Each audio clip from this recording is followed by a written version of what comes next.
Welcome everyone to our third Design Educators Intensive, and this is our first keynote of our first day. And I want to thank first I have to thank Google for their support and the Hoffmitz Milken Center for Typography staff. I'm Gloria Condrup, and I'm the Executive Director of the Hoffmitz Milken Center for Typography. First, I'm going to give you a glorious introduction to Lucy Roberts and David Shaw. Lucy, well, both Lucy and David, Lucy is a graphic designer, writer, and educator, and she's the founder of Lucienne Roberts Plus, LR Plus, and co-founder of advocacy initiative Graphic Design and Practice and Research, which is characterized by your interest in ethical design. Graduate of Central St. Martin's. You were our typographer in residence in 2018 and currently our International Design Research Fellow, which has somehow been extended because of COVID. Yes. And you also were the designer of two major London exhibitions. One is Can Graphic Design Save Your Life?, which was at the Wellness Collection in 2017. And I saw it, and Lucy, it was fantastic. And Hope to Nope at the Design Museum in 2018. David, who is sometimes Lucy's partner in crime, and is also a graphic designer, photographer, and I do follow your Instagram, David. Oh, blimey, do you? Okay. I know. An educator. And you are a key member of Lucy's team, working on exhibition, identity campaigns, multimedia design, and projects for arts organizations, charities, and social enterprises and think tanks. You also co-curated Hope to Nope at London Design Museum. And for those who don't know, Hope to Nope, and I don't know if it's still available, and Can Graphic Design Save Your Life included publication of catalogs. Are they still available? They are. Yeah, they are. Great, so people can look it up.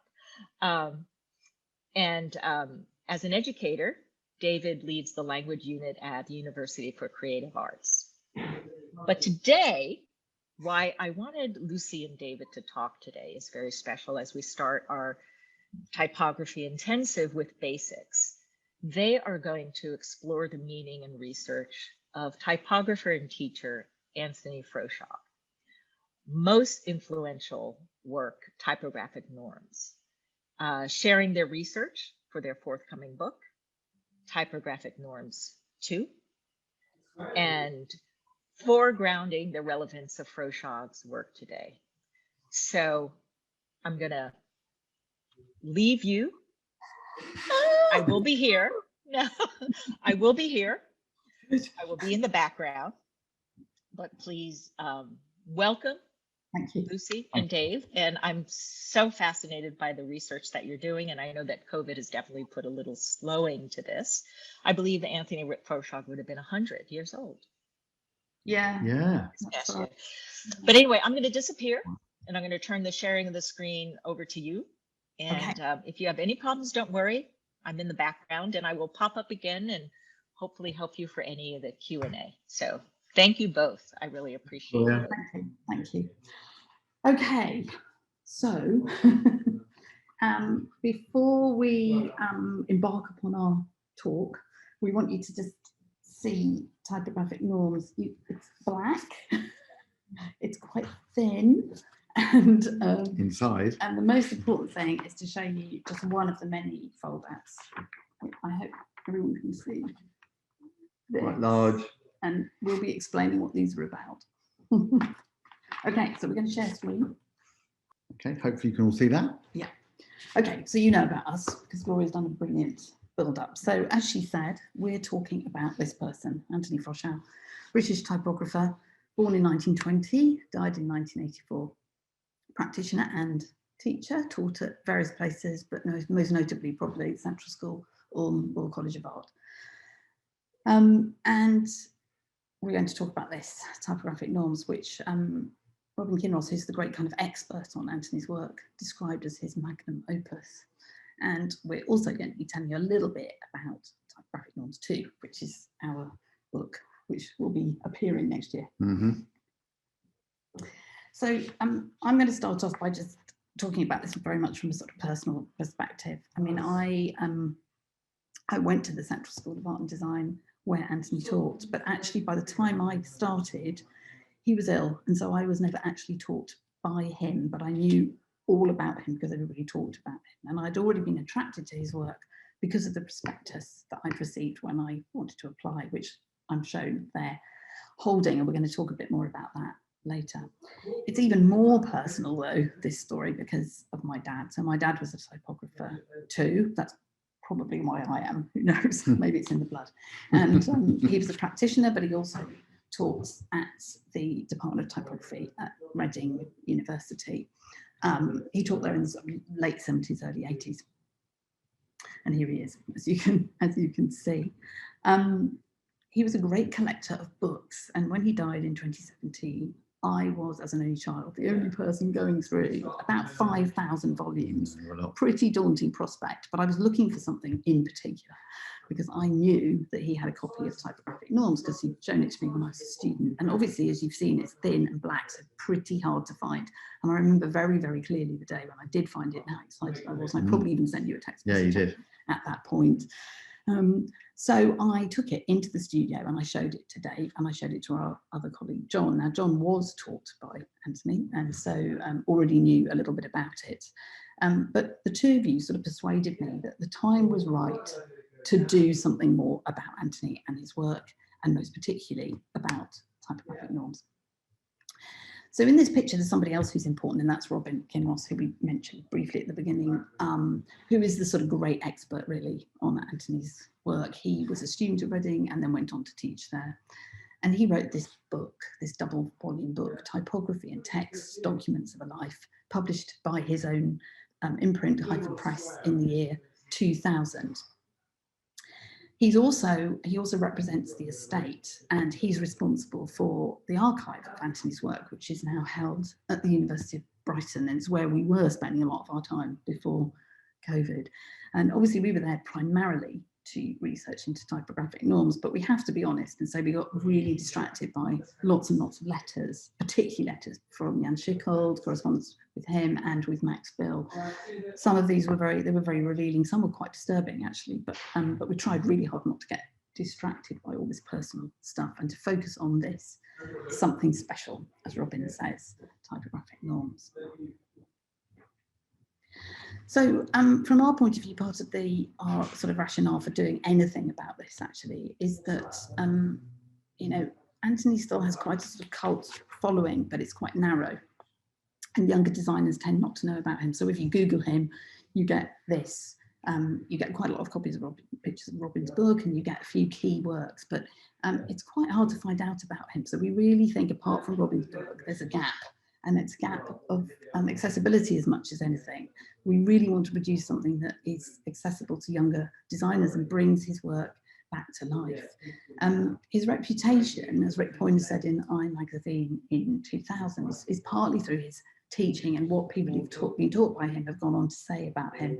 Robin said he has a vivid hold on the memories of those who were taught by him, lucid, charismatic, almost priest-like, totally uncompromising, a natural teacher whose passage in your life could be sufficiently electric to inspire and to change you, to leave you in some way permanently marked. Also, of course, part of the story is HMCT. As Gloria mentioned, I was typographer in residence in 2018. Dave joined me for part of the time. Wonderful experience. And I showed Gloria a copy of Typographic Norms, and we talked at length about the idea of developing a project, which is why I became International Fellow, in order to, they were wonderful in supporting our ambition. And it's also worth mentioning actually that Simon Johnson, who I think is speaking to you later, was a key founder of 8VO, who published this acclaimed journal Octavo, and actually the first issue had an article about Anthony Froshaug in it. So I remember reading that myself in the 80s. Little did I know that I'd end up meeting Simon and meeting the wonderful Gloria. So what is Typographic Norms and what's it all about? So we're going to show you some of the pages, and hopefully you can see the black cover on the background here. gives you a sense of its physical quality. I'm not showing you all the pages. There's a short introduction, but we're going to show you through some key things. And let's think about the title briefly. Typographic norms. What is this? Why norms? Well, Kinross writes in an essay he's producing for our new publication that Froshaug refers to the Latin origin of the English word norm, norma meaning a carpenter's square. Why a square? Well, for Froshaug, typography printing is a rectangular art. So in other words, it's about the horizontals and the verticals. And you might think, well, that this is about grids, isn't it? And opening up the piece, you might be led to think that from the way it appears. And there are these tables of almost scatterings, but they're organized of numbers and then corresponding analogous rectangles, which you'll see in a second. And interestingly, Kinross points out this isn't necessarily about the grid as such, it's more about the space. Kinross writes, typography is commonly assumed to be about type and letter forms, but in typographic norms, Froshaug ignored this notion and turned his attention to something else, the spacing that will keep the words apart and fill out the lines of text. And if you may know that in hot metal printing, the spaces are these blocks you can see on the screen here on your right. And these aren't inked up, they aren't printed, but they do put the spaces between the characters that in a way give them sense and meaning. Of course, what's important to remember with hot metal, and it's something that really interested Froshaug, is this idea of standardization, that, you know, that all the letters have to be the same height in order for them to be printed properly, that actually paper sizes became standardized to make printing easier too. And obviously that you have to standardize the units of spatial measurement and separation as well, otherwise you can't keep everything locked together. It would fall apart, and you need it to be locked together in order to print from it. And of course, papers have to be standardized, so do printing presses. So in a way, it makes sense to work out your system starting at the smallest element, type. As you can see, you might also notice that with the different systems that Froshaug looks at, the pages get wider and wider. So here you can see the different lengths corresponding to different systems, and you can probably work out that the pages are as wide as they need to be to accommodate the material that's there. So here's the longest one we showed you earlier on, which is the table for quadrants in the Anglo-American system. So he's effectively comparing the DETI and the Anglo-American, which we'll talk about a bit more in a second. Yes. And you might notice that what are these red elements, and what's this really all about? Well, it's got two holes punched down the side, so it's almost presented like a working document, a tool. And all it's really saying, we think, is that you can choose a certain small number of type sizes and use them in more than one, use the spacing material in more than one size. So you can see here, that's indicated by the red units. These are spacing material that you could rotate and use for a different type size. So it gives you it's all about economy of means, yes, the most efficient system. And do you think, well, this is quite a straightforward thing to be about, and yet the object itself has a much stranger quality than that. And Julia Thrift in I writes that pages unfold, and they do unfold quite a lot, to reveal nothing but patterns of carefully arranged numbers or rectangles. These are the skeletons of the typographic system. It's severely modernist, and it might look to you like a bit of serialist art perhaps. It's got overtones of the Kabbalistic mystical aura that surrounds the pre-digital craft of printing, and it certainly is quite a strange, even troubling object. We'll explore that a bit more in a second. So we went off to the archive, and we were familiar with the object itself, but we wanted to understand how it came about and look at some of his workings, look at some of Froshaug's initial thinking. So we found, these are just 3 items at the back there. You can see his working out how the concertina folds might work. You can see the tabula mater on the left. He was using a typewriter to explore initially. And on the right-hand side is his markup, because for the introduction, which was had typeset, of course, in the traditional sense by somebody else. So he had to mark it up. And we've interviewed designer Ian McLaren for Typographic Norms too. He was taught by Froshaug and knew him very well. And he argues that this Typographic Norms, in a way, exemplifies Froshaug's lifelong fascination with numerical relationships. He says that Froshaug talked at length of his conviction that the Anglo-American point system was superior to the continental Dido system. He might want to have a chat with Gloria about that. Yeah, but argumentatively that makes him the first Brexiteer, which is absolutely terrible, but let's not dwell on that. And there's some interesting aspects to that. We're kind of exploring our own response to typographic norms and thinking about what does it mean now, why is it relevant now, and why should anyone care? And one of the things we're thinking about is that these rectangles that you see on the page we've just shown you, these, as Lucy was saying, they've got a certain height. And so we're kind of interested in considering these as showing them as three-dimensional objects and what that might mean. But also it's worth reflecting that the Anglo-American system is one of the influences behind the PostScript point, which is now used widely on all our DTP systems in Design and Quark Express before it, and also the basis for the cascading style sheet point, which is used worldwide in most on-screen representations of type.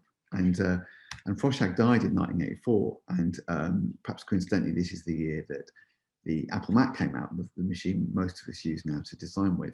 And we think that this brings out more parallels with Froshaug and contemporary technology than just the point, and we'll talk about this a bit later on. Yeah, but I mean, I think also Gloria mentioned at the beginning, yeah, she's right, really, that and what we found interesting is that Froshaug became quite frustrated by specifying typesetting that was going to be done by somebody else and printing that was done by somebody else, and for some years became a printer himself, so he wanted to have complete autonomy and control as a means of production, if you like. And actually that's interesting in relation to computing, because we too wondered a lot about, you know, what might he have been doing were he alive now. And but towards anyway. the end of his life, he studied computing, had a simple computer, took it apart, and it's worth thinking about where he may have gone with that had he lived longer. So we're just going to talk about some of the ideas that kind of underpin a lot of his work, actually, but of course, particularly typographic norms. So one is about space, what space does, and there's a fantastic quote here from Jan Schichold, who influenced Froshaug a lot. Every shape only exists in relation to the space around it, which of course is obvious and true, but something that is being exposed really by typographic norms, I think, and it's part of what makes it quite magical. You can't see it, but it is the thing that brings type alive. To life. And he also was very interested by Schickhold's earlier writings, particularly around space as a sort of dynamic element, as a way of helping you to understand the page. So if you look at this spread here, which is from De Novo Typography in 1928, on the right hand side is a letterhead organised in a more traditional way as a sort of block of text, but actually completely indecipherable. And on the left is a reworking of that text where the space is used to help you understand it. So it's used to help you group different elements. Froshaug was also influenced by his friend from the 1940s, Polish writer, poet, novelist, scriptwriter, filmmaker, composer, and philosopher, basically. And all-round genius, including, and his, we should mention his wife as well, they worked together, Stefan Themerson. And one of the key thing we want to look at here is Themerson's credit as being the inventor of a thing called internal vertical justification. It's a bit hard, it looks a bit like concrete poetry, but it isn't quite the same thing. But the essential point to notice is that the text is arranged so that you can read it sort of almost horizontally and vertically. You'll notice that the alignment points come from, they align to characters rather than to an externally imposed grid. And those alignments are a product of the meaning of the word and the structure of the sentences. So this sort of visual display of the text allows you to sort of decode the meaning and structure of the sentence without necessarily reading it. It allows you to read in parallel directions, vertically and horizontally. And beautifully, I think he describes it as being like a musical score. So you've got these different instruments playing different parts of an overall piece. And the key thing here is that this layout is determined by the words and what they mean, rather than a grid, if you like, that's imposed on it. Hopefully, you're getting the message we're trying to send it. He's explicitly not a Swiss typographer. And you can see these ideas being applied in a less poetic setting here for a straightforward information piece for the Watford School of Art, where Froshaug later taught.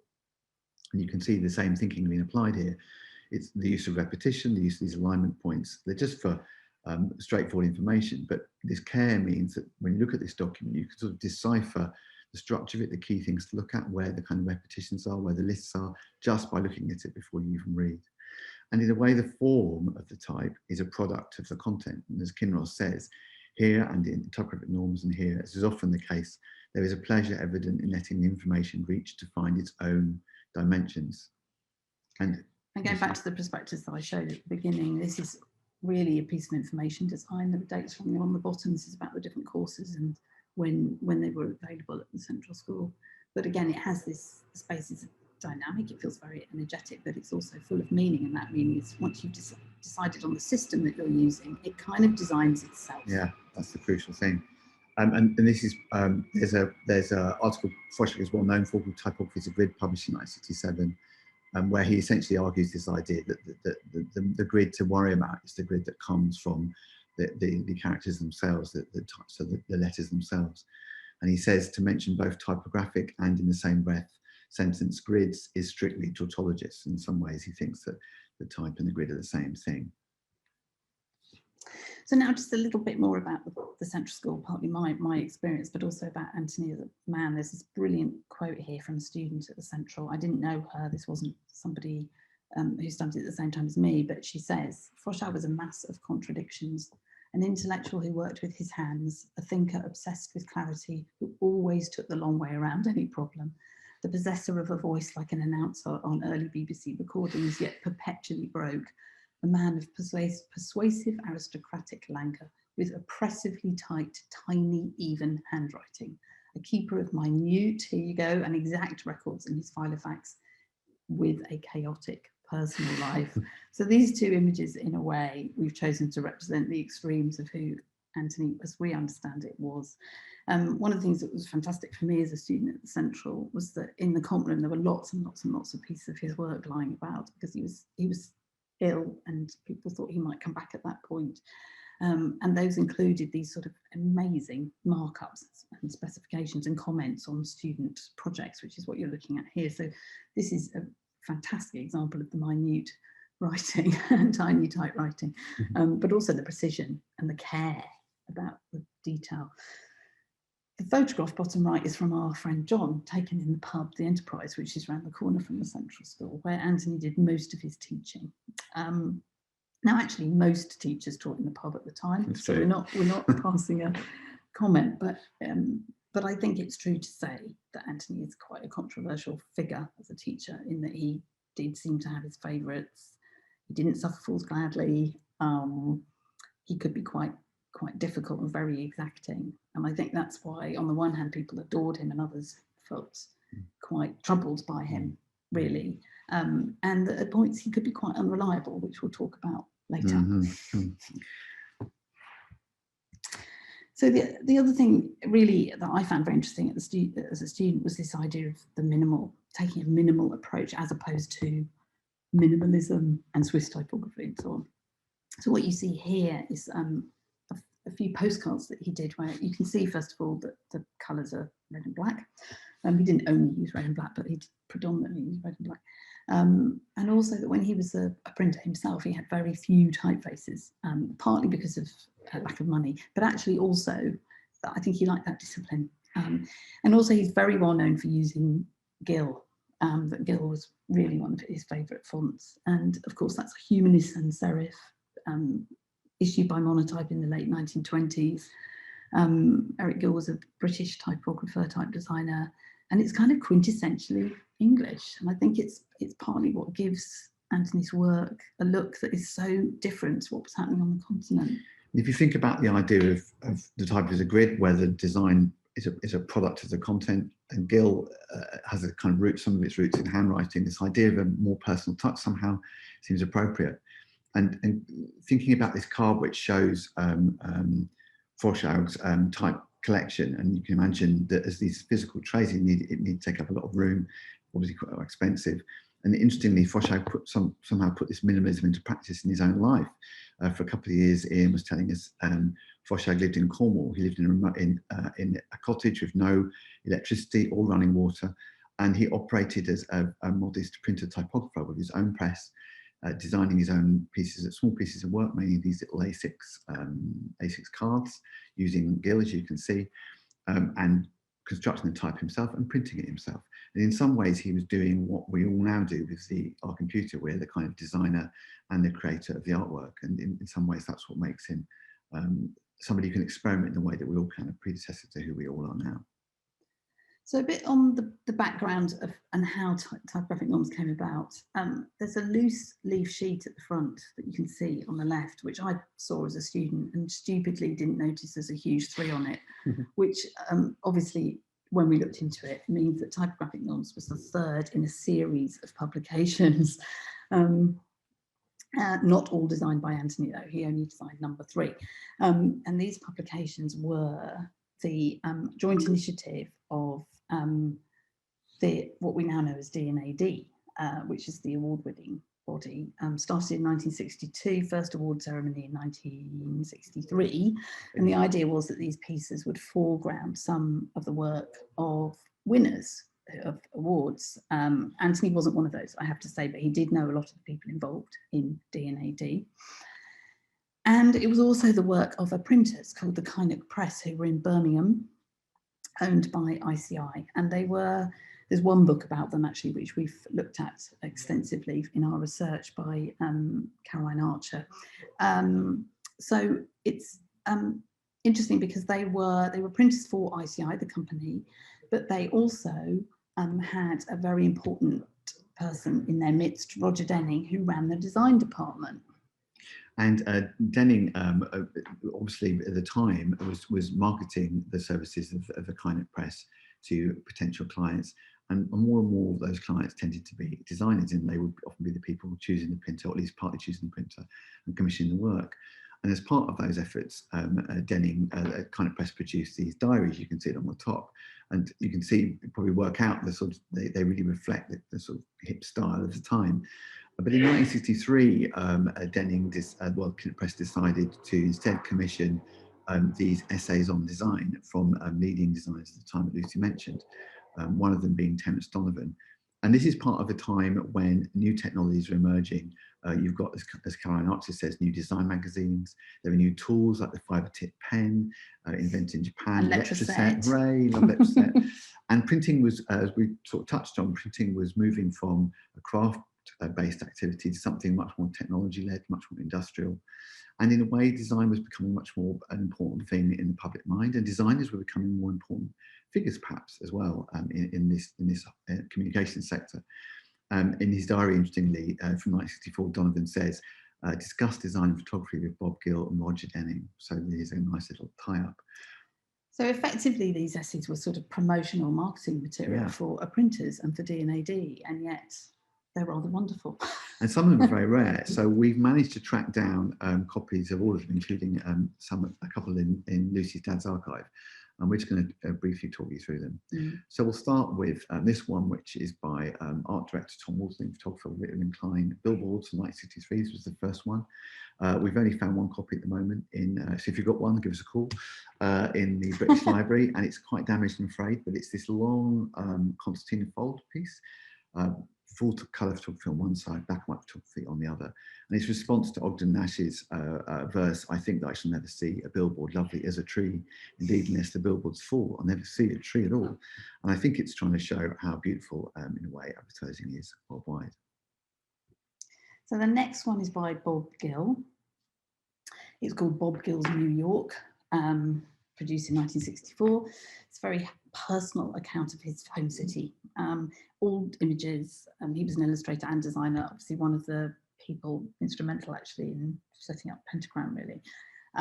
But it's a sort of larger than life, very much of its time publication. The third's obviously Typographic Norms. Lucy mentioned the big 3. And the fourth is by Women Through the Eyes of Smudge Terence Donovan, the now famous fashion photographer and film director. This is a kind of poetic visual essay. It's got these 17 portraits of women, which at the time were quite radical, but now seem like they set the convention for fashion photography. And at the bottom, you probably can't read it, is this strange stream of consciousness by Donovan. We're not quite sure of the order of the next 2, but... So this one is by John Donegan, who was an art director. He was in fact the first art director of the Sunday Times Colour magazine here in the UK. And he went on to be a cartoonist for Punch primarily, and he produced this very humorous document called Tell Me, Do You Actually Draw Anything?, which is a kind of send up of the role of the art director, and of course it's all drawn in fiber tip pens. Right. We think possibly number 5 by Derek Birdsall. Who incidentally was taught by Anthony Froshaug. Indeed. This is a kind of a strange collage of illustration, photography and symbols, ancient and modern, in a way thinking about how graphic design is all around us in the well, what was then the modern world. And lastly was this, Confidence Man, which was by animator Richard Williams. And it was another roll fold and looks like a sort of stock frame animation, really. It tells multiple stories. It's a bit like IVJ, only in animation. Oh, of course it is, yeah. Anyway. There's a theme here, and he went on to direct, as you probably know, Who Framed Roger Rabbit, that celebrated French art film. That's a joke, by the way. And you've noticed that all of these design essays, their content is very focused on the sort of the swinging 60s, the world of, you know, everyday human life. And then they include people. They include people. And this definitely doesn't include people, or indeed any references to anything figurative. And it's this sort of mysterious, as we heard, Kabbalistic black object with these abstract patterns. And Caroline Archer brilliantly quotes a press mind who said, he'd got this twisted thing on his mind about this 12-point unit, the piker. I couldn't read it and I couldn't explain it to anybody. I don't know what it was about. It was typography gone wrong for me. None of the clients understood it. And in a way, it's this mysterious quality that crops up again and again in this piece in particular, and Anthony's work in general. So in the archive, we found lots of material that relates to typographic norms, but here are all the letters, the correspondence. Now, obviously, it's one-sided correspondence. So we're seeing the letters that were sent to him from Roger Denning at the press. We don't know what went back the other way, but they are very telling. And we mentioned about letters before, and we also mentioned about unreliability before. So reading through them all, we both, I think separately and together, got that strange feeling of, slightly sick feeling of recognition and dread. As the letters, as you move through the letters in date order, they become more frequent, they perhaps become a little bit more irritable or even angry as successive deadlines are missed. So they start here on the left, you've got sort of almost first letter from 6 September 63, sort of can't wait to work beyond the project type of thing, which we often get when we get a job. And towards the end of the project, and we don't know, as Lucy was saying, we don't know what the correspondence of the way was, is quite an irate letter in May 64, a good, 9 months or so later on. And I won't read the whole thing, but it says the complete artwork and design for the mailing shop, that is Typographic Norms, must be in our hands by tomorrow morning, Wednesday the 6th of May, or else the commission must be considered as being cancelled and legal action, more or less, he's saying, will follow. So it's kind of a... It's excruciating. Yeah. I mean, it's never been that bad for us. But, no, but I think lots of us will understand, and I will be kind of intrigued by somebody who was obviously so interested in control and precision, and yet so uncontrolled, and in some areas of his life, or so unable to deliver. And I've been very interested by the psychology of that, but it's all conjecture on my part as to what it was that was holding him back, really. And in some ways, you can see, you know, what Lucy was saying about the specification, you can see in the drawings we showed you earlier on, that there's an almost, you know, the obsessiveness of the process. Perhaps, you know, that was part of what slowed it down in the end. So somebody who's quite important in our research is Ian McLaren, who we mentioned before, and we have a piece of writing by him in our new book. He was one of Anthony's students at Ulm, and he said lots of very interesting things, but in this context, in terms of the long and winding road, as we're calling it, to get to the end result, he tells us that he saw drawings of typographic norms in Ulm in 1960 to 61. That's 3 years before it was printed. And he also knew of a manuscript, which is also in Froshaugs' interest in the subject from the manuscript, and you can see the familiar numbers, and this is from 11 years beforehand. Yeah, and Robin, it's interesting. Robin talks about this quite a lot in his piece that's also going to be included, and as you say, it's part of a whole manuscript that seems like to be an intention to write a book all about typography, and that typographic norms was kind of one little bit of it, and that's the only bit that actually really happened. So that in itself is intriguing to us, obviously. So typographic norms 2. So this is this is sort of flat plan, but it's not, it's very much a work in progress. So as we said, we really want our publication to be super, super accessible, a real contrast to Robin's. Robin's book is the thorough book on Anthony Froshaug, and it's unsurpassable, exactly. So we've got no intention of trying to compete with it. We want to do something utterly different. So our piece will include some facsimile pages from the original. It's quite hard to print. It's on a cast paper. When we showed you the original, it's probably worth saying actually that the paper's super shiny, and it's single-sided cast paper, so quite difficult to print on really precisely. The cover is embossed, so we'll look at how much we mirror, if you like, the original from that perspective. We'll also include a timeline, an illustrated timeline, and we'll make sure, we're really keen actually that those images are reproduced at a decent size so you can really see the work. And of course we're going to include a piece by Robin Kinross, a piece by Caroline Archer and various other people. But one of the things we really, really wanted to do was sort of test what people make of typographic norms now. And so we really want some contemporary responses. So we are commissioning. And what did you notice about all the 6 essays that we've just seen now? They're all men. So we're commissioning. Lots of women. So we're commissioning 6 pieces that will be long, printed on the cast paper, in 2 colours, but not necessarily black and red. And we're not going to tell you who the people are, because that's for you to find out, we hope. We'll just tell you one of them, just as a taster, and that's Markin, who you may know. She's a South Korean designer, but now based in Berlin, whose work very much suits, I think, this. But we're also choosing people who, in a way, will give it a run for its money, because whose work is much more organic, really organic, or very decorative, or because we're just really interested to see what this original sparks in people. So we're going to talk about the first response to typographic norms. Ever, yeah. So you may know Alan Kitchen. Alan Kitchen was working with and for Anthony Froshaug when Anthony taught at Watford in 1964. And he met him just after Typographic Norms was published. And in some of his writing, he describes being given a copy by Anthony in the corridor. And he says, I was blown away. But he also couldn't make head nor tail of it. But eventually the penny dropped after reading and rereading it.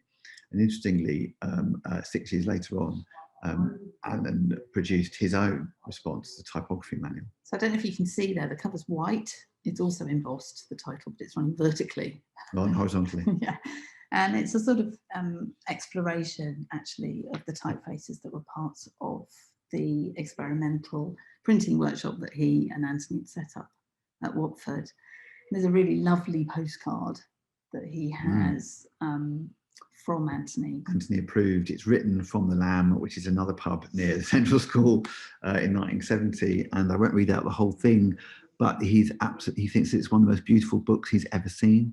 And later on, he says it will make your name as one of the newer masters, which in some ways it did. And Julia Trift writes about this in I. She quotes Alan, who's saying, at the experimental printing workshop, we had 4 typefaces. That was very much Anthony's credo. You have just a few things and you draw out what you can from them. And this is a sort of, in a way, this is what Lucy was saying, this is the common theme. We want to, hopefully our respondents will think about the principles behind Anthony's work and we'll get very diverse visual results. An example of that is Alan's work. Yeah, so what we found, this is what Alan's work is like now. And he's been at HMCT relatively recently making this work. And what we thought was really interesting talking to him about Anthony, we had a wonderful time interviewing him, was that he said, I've really been trying to get rid of Anthony for years. That's why I do this totally un-Froshaug looking work, except it's still using the principles I learned from him. It takes years to develop your own approach, and which is something I can really identify with, actually. And it shows the sort of the shadow cast in a way, in a positive way, no pun intended, by the way, cast, but in terms of Anthony on his colleagues and students. But also it's interesting, I think, and it plays into our idea completely about the responses, that people could go in many directions once they've engaged with some of the core ideas that Anthony had. And hopefully, from what we just said, you can see that although Alan's work looks completely different to Anthony's work, for a start, it's got some colour in it. You can probably see that this sort of very thoughtful alignment of all the text. It's not just for formal reasons, but also for it also sort of is about meaning in particular here. So. Follow us. Yes, do follow us. We've got 2 Instagram accounts at the moment. One is about Anthony's work. So as we discover new pieces, and actually as we acquire a few new pieces, we're definitely telling his story there. And then we have one about typographic norms in particular, and that includes some digital responses to his work by men and women. And we're going to finish by showing you one of these pieces. So this is the work of Felipe Peregrino, who's from Brazil, that studied in London. We think it's absolutely fabulous. You could meditate to this though. It's in the Felipe says it's in the F major scale, which is the inversion of AF, Anthony Froshaug's initials. So that was a lovely touch. And I'll explain it a bit more at the end.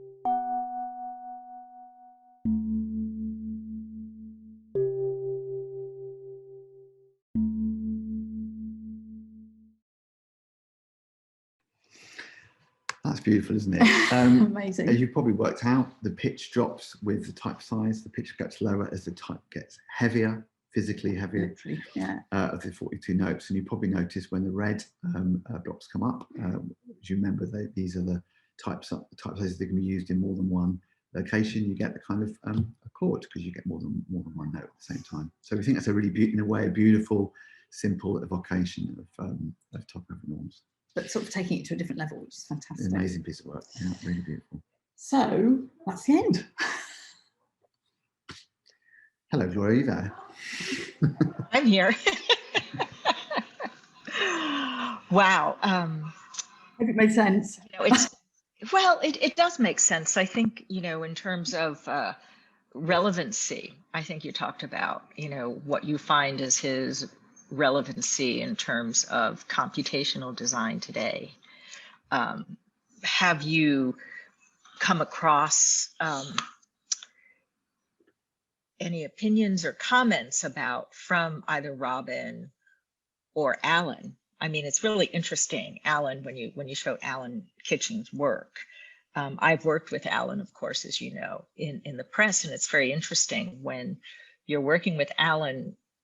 It might look to people who don't know rather random about how but it's not. He's extremely mathematical, and I can see the influence from Andrew Froshaug of how he thinks about the organization of the space. And I think that's very interesting. And we had talked earlier, I mean, there were a few questions in the Q&A, and I think you answered one of the questions already.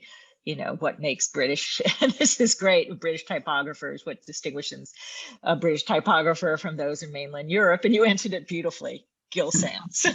There's an interesting little story around that as well. When UK was developing its road sign system, and Kinnear and Calvert were commissioned to do it, they looked at the type system that was used in Europe, and when they're developing transport, it has lots of similarities. It brings a lot of the good practice from Europe. But particularly if you look at the lowercase a, it has a little kick on it, which shows that it's derived from cursive. It's got its roots in handwriting, unlike the European version. And the colours they chose, they used the green as the landscape, the blue as the sky. And in a way, I think Calvert talks about this. It's got a more naturalistic, maybe humanistic quality to and it. Obviously Gill was a humanistic sense based on a circle, right, as opposed to an oval like the Goths, and that's a big right. Right. What really makes it feel different instantly when you look at a page. It's hard to pin down but it's something around that. It's something around, I suppose, and thinking about what Lucy was saying about Swiss typography and the idea of the system that is used to efficiently deploy any kind of information, as opposed to this other grid system, which comes out of the words themselves and organic. And, you know, you might say wishy-washy and unreliable, as the English is often described. What was that again? Wishy-washy and unreliable. You know, it's okay. We're going to leave that. But you know, I mean, so many, you know, and wondering what his process was. What was his process when developing his work? I think you already you illustrated that. He was. Well, actually, sorry to interject, but there's in the archive there are these really fantastic renderings though that he did before. So he would sometimes print on his own, and that's how he would take ultimate control. But when not, he would do these incredibly detailed, beautiful renderings of type, the layout, so that you really, when you look at the rendering and you look at the output, you could sort of map them on tracing paper. Identical, aren't they? Yeah, they're almost identical. So amazing. Control them. Yeah, it's so the typographic norms too. What's the timeline looking at like for that now? Because I know it was started. COVID's been a rather, for lots of other reasons other than this, but COVID's been a bit of a nuisance in this project as well. But I reckon it will be next year, and I hope it'll be the spring. I think that's the realistic thing, really, allowing for. Right. You know, but and actually that's a good time because it's a kind of optimistic time, isn't it? So early spring. And how are you going to incorporate the digital components? Like, for instance, is the F major scale tribute going to be available online? Is it available now? I mean, how is part of our Instagram feed? But I still think it'd be great to do some sort of exhibition actually. So we will look at how we might open things up. Because actually we're also quite interested in making a three-dimensional model of one of the throwouts, you know, and so we're on to that now actually. And in a way we see this as kind of, you know, this is not the full stop on, no pun, this is not the full point, the full stop on the story. There's in a way it's a start with his weird fascination with this sort of symmetrical number system is something that we're kind of interested in doing more things with, and we're interested in seeing how digital designers respond to it, particularly given, and even coders, because we were talking about this earlier on, weren't we, Gloria, that, you know, Froshaug started coding towards the end of his life. He started designing circuit boards. There's a great, beautifully drawn circuit board in the archive. So it's kind of interesting to think, so he's thinking both about the software part of it, the typography part, and the printing press, the circuit board. And it's interesting, this double-ended approach and what that might mean, and we're kind of interested in working with people who might want to do similar things.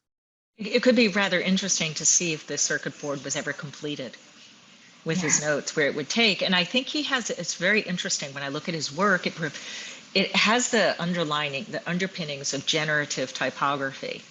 If you think about his thinking, his numerical thinking of increasing in space relationship to form relationship. So it might be interesting as part of the project, and I can see it evolving already, that there is a coding sequence of his process. Yeah, it'd be great. So that it becomes, and we know a few people who can probably work on that for you too, in terms of creating a process, a coding process. So, you know, I'm so fascinated by the relevancy still today, I mean, of his process of looking at the mathematical relationships between space, form, and content. And we talked earlier today that sometimes I think Froshaug probably would understand how a computer sees design differently than how a designer sees, you know, the screen. And maybe that's probably why it was difficult for a lot of people to understand his process, because he wasn't thinking at the same level, perhaps. I could be wrong about this, but all I've seen from his work, his approach to design wasn't a surface level. It was really from a deep level. Really intriguing, Gloria, actually, because if you think about it, normally when you look at a designer who's sort of obsessed with numbers, the number side, resolves to work that is abstract. The content is kind of almost nothing to do with it. It's apart from the numbers. And normally, and on the other hand, if you look at designers who are really, really fixated on content, the number side is kind of not there at all. And it's quite unusual for bringing those two things together. And you have to wonder, at the time he's working, he's looking for these norms because he's looking to make something that's efficient and kind of, for reduced and lean, if you like. Because these things had physical shape, they cost a certain amount of money, took up a certain amount of space. But in a computer, there's no need for actually a unit at all, because the units of measurement are infinite. And in a way, you have to wonder what that might lead to. You just kind of totally a form that could evolve almost infinitely, depending on what the meaning of that form was. And that makes him kind of, in a way, terribly. It's almost number independent in a funny kind of way, very futuristic as a figure, I think. Yeah, absolutely. And also I can see why in the end he would have found the process of working with clients and so on quite difficult. To be honest. Well, yeah, I can see, right, because of his, perhaps the difficulty of explaining the process. But anyway, I want to, this is going to be very fascinating. Is there a way people can follow your process? Is it through your Instagram feed? Yeah, that's the best thing. That's definitely the best thing.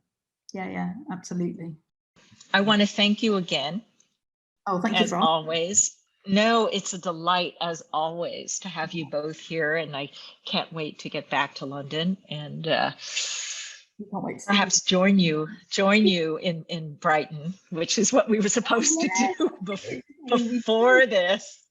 Yeah. Because the HMCT is actively involved with this project, and we would like to continue the involvement with this, and a possible exhibition would be great too. So thank you all again, and I really, really appreciate both of you for joining us today, and for everyone who came to see our first keynote session. And I look forward to seeing more of typographic norms too. Thank you. Thank you. Thank you, Bob. Thank you, everyone. Bye. Bye.